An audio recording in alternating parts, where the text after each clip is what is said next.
छिपावतानी हो। जल्दी से करब कि तनी लेट करब का।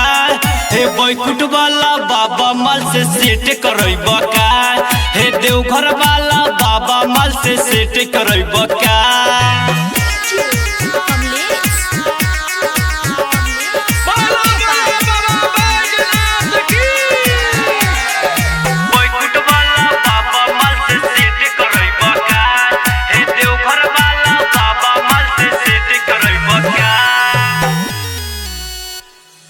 हे भोले दानी जी बुझी परेशानी जी, देव के देव महादेव जी कहानी जी।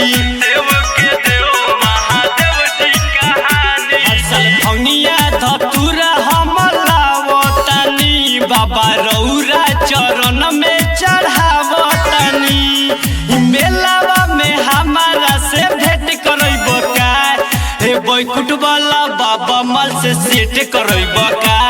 हे देवघर वाला बाबा माल से सेट करब का।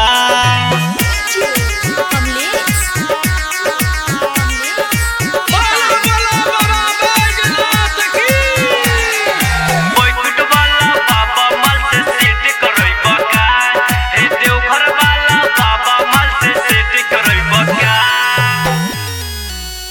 राइटर विजय दीवाना बा कहत रोजाना बा, गावता सामू भोजपुरिया नु गाना बा।